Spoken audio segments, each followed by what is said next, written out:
And I don't know if this is gonna make the final footage or not because we haven't decided how we're gonna solve it yet. I do have a really good ear for music. I know that if I like the song and it's something that I would play on repeat because I'm kind of the king of repeat, then it's something that other people will like too. It's not to say that everybody will like it, I'm sure they won't, but it's to say that if it passes my own ear test, then I'm gonna find some people that really like it and it can hopefully bring joy too.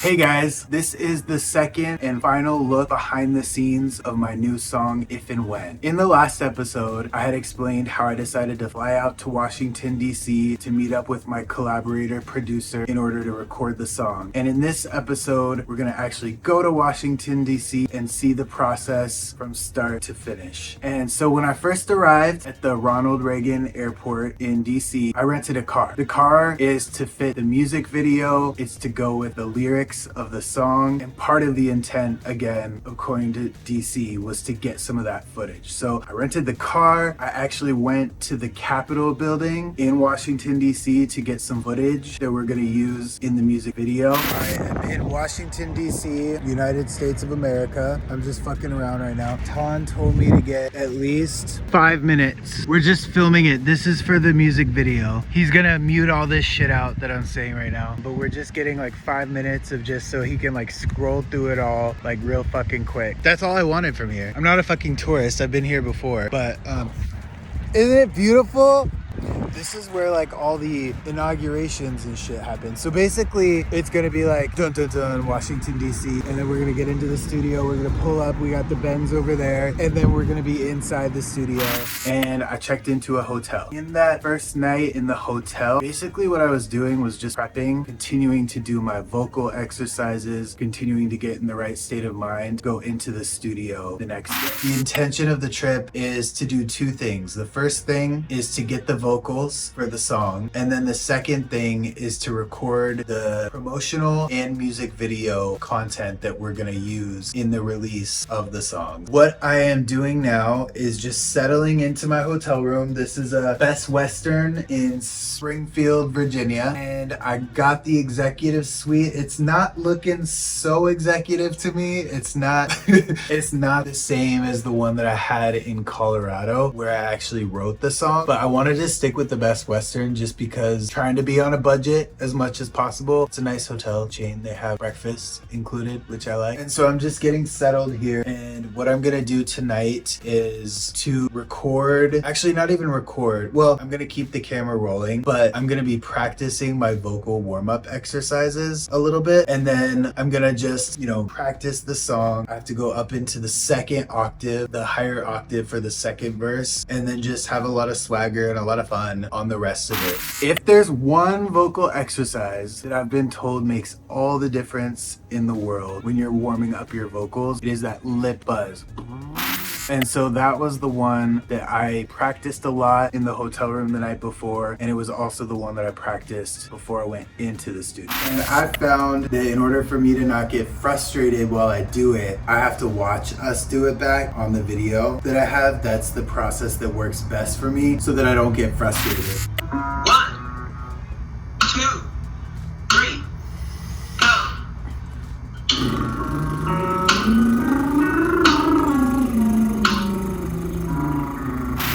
This is the car that I had rented, and it's very nice. And I'm gonna show the recording studio. There's like a fire station over there and a fire truck back there, which is kind of cool. Fairfax County. And I'm just gonna do a little bit more of the vocal warm-up. So after we finished recording the song, we kind of sank up at the computer, made sure that all the files were shared, emailed to me, to Justin on the hard drive. I had kind of joked with him at that point. I was like, well, you never know. I could die in a plane crash tomorrow, so do me a solid and publish me if that does happen. He was like, oh my God. And we started talking about life and insurance. I mean, for me, I really like with Pro Tools the editing. Okay. It's really easy to like group things and just like edit a bunch of things at the same time. Yeah. But I mean, with any DAW, once you like learn how to do it, they all kind of Exactly. work the You same. just put in the email. Yeah. Better with repetition, just like the vocal practices. Yep. Oh yeah. Yep. And that's why I tell most people that, especially now there's like 1,000,000,001 DAWs to use. Oh yeah. Whatever you feel is comfortable, Software? just keep using it. So like for you using GarageBand, GarageBand, yeah. hey, I was if you just stick with it, if you like it, yeah. Yeah. and you Well, like it just you learn comes it, with it, and I've already used it before There's for nothing wrong podcasts with it. and stuff. So Yeah. it's like, no reason to change if you Why really not? need to. Man. Yeah. No, I mean the only thing is with GarageBand, you get good at it, then you just make the investment for Logic, and Yeah. I mean it's basically It's just a souped up GarageBand, you know? yeah, So like you already know how That it is works true. and everything. So yeah. yeah. Sounds good. Come on, Paul, do your thing, man. I'm excited for you.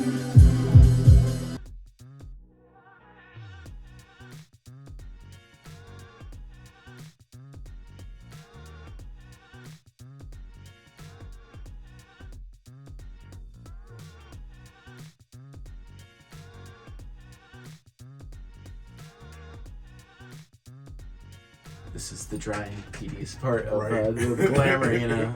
The dry and tedious part of the glamour. I Oh, like yeah. the way you said that. Well, it's funny because even like when I was practicing the vocals, right? It's like you record these takes and then you got to figure out how to isolate the stems, export them, Yep. get them over to you. Like there is like Yep. so much fucking work that can go into a 3-minute song. Well, let me And a lot it could be can go wrong. endless. Yes, but let me say this on camera. Yeah. That you, even from that point of view or stage, you did better than most. A lot of times, especially as an engineer, Liam, I know can attest to this. Yes. When you get stems, one, you don't know what they are, and now granted, people, if you've been doing this long enough, you know Yeah. ideally, Yeah. but like that's only if you have a reference track, Right, right? And right. you've heard the song, so Right. you're like, I think I know what this is. But your labeling, even your levels were great. Again, someone who doesn't have as much experience as you do, but Right. even the ones that have recorded their 10th song, Yeah. still don't know how to do it. So this is why I said it was a pleasure working with you, because those things that are a bit like, as an engineer, Yeah. I didn't have that with you. I appreciate that. And then today, I think, again, you did a marvelous job. Second time in the studio. First time in the studio for your song. Yeah. The work that this dude put in, okay? For somebody who does not do this is not like something he does every day, all day, every year. Right. Killed it. Very, very proud of you. Just want to say that out loud on the camera Yes, for the man. people.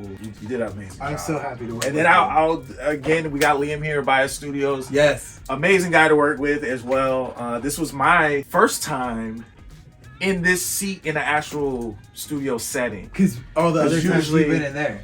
Well, some in there, but usually it's virtually. It's in a home studio setup, Gotcha, which gotcha, again gotcha. is the same thing, Yeah. but it is a difference. Right. Right. So shout out to all the producers, engineers, artists with the home studios, but then shout out to everyone who can get to a great facility, work with great people. Absolutely. It's an amazing. Like this was a great 2 hours. Yes. For sure. Great 2 hours.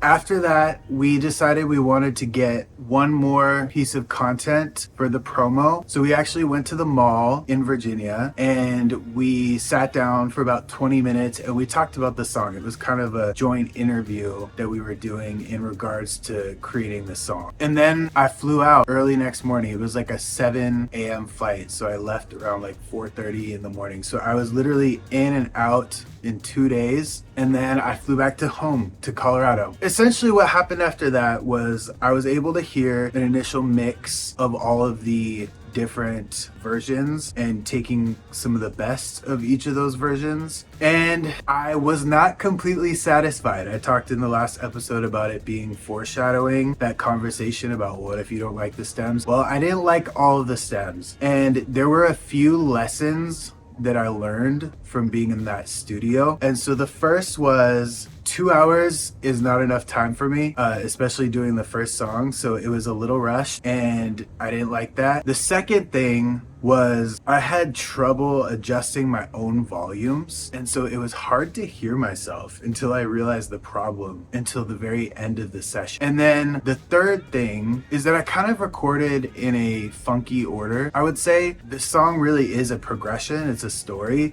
and so recording it out of order might work for some people, but I didn't like doing it that way. So those three things, hearing back the initial mix, led me to make the decision that I wanted to book one more session and get a new set of stems. So back in Colorado, I did a little research and I found a studio that is only about 25 minutes from my house in Parker, Colorado. It's called Hyper Threat Studios. And so I booked a session with a producer, sound engineer. Her name is Ann Freeman. And I was back in the studio within 5 days. The beats I don't build. You don't They build bring the- me the stems, the and then stems. I mix it and produce it for Eric, or Black Ace, as we like to call him. That's his jam. Mm-hmm. And I do poetry. I do 80s stuff. I do a lot of different things. That's really cool. Yeah, I love so it. it's, and then there's my stuff. My stuff I produce, but I had one of the top engineers in the world do the masters. So it's basically a symphonic mode, but this is more like my regular style.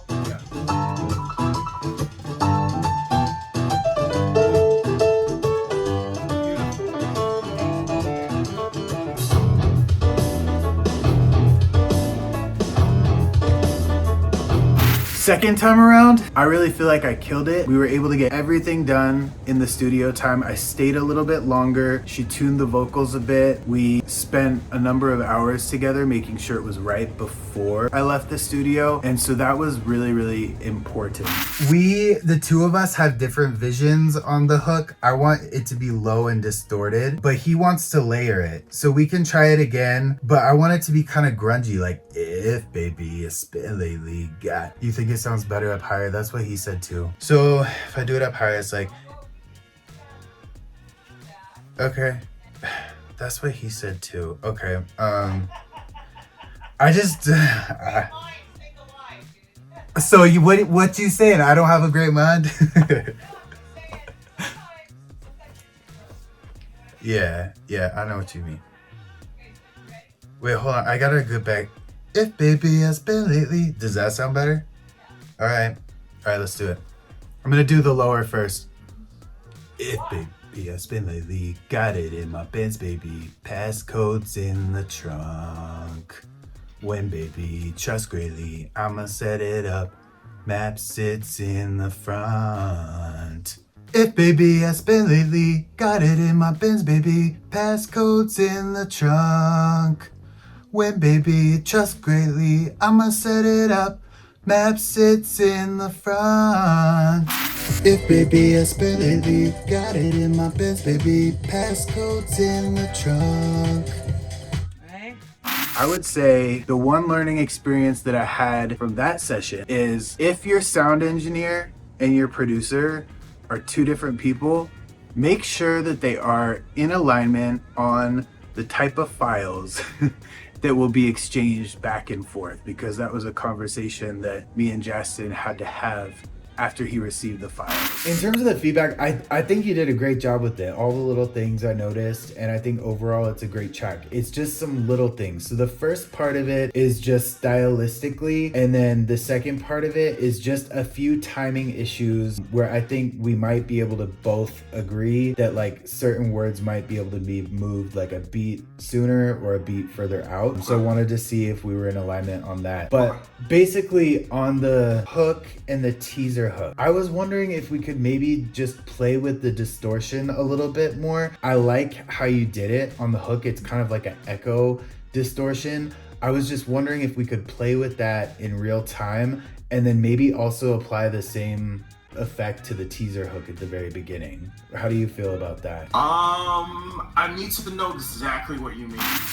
And then after that, Justin and I got back together. We talked about the mix. I proved the mix. We got the master. We're still at this point working on the metadata sheet and all the stuff that goes into getting the file ready for aggregating and all of those types of things. But I'm very happy with the song. The lyrics mean a lot to me. I think it sounds good. I think it sounds solid. It's something that I would listen to. Overall, I would say the most frustrating part of the process for me was that it took 3 months for me to get this song out. It was a process. It was a learning curve. And I think that each time that I do it, I can get quicker at it. But there was just so many things that went into it. And I would say that was the most frustrating part of the process. All on me. I don't regret anything. I made some mistakes, but I've learned from those mistakes. So I'm really excited to share this song. It will be out very soon. And thank you guys for tuning in. Catch you next time.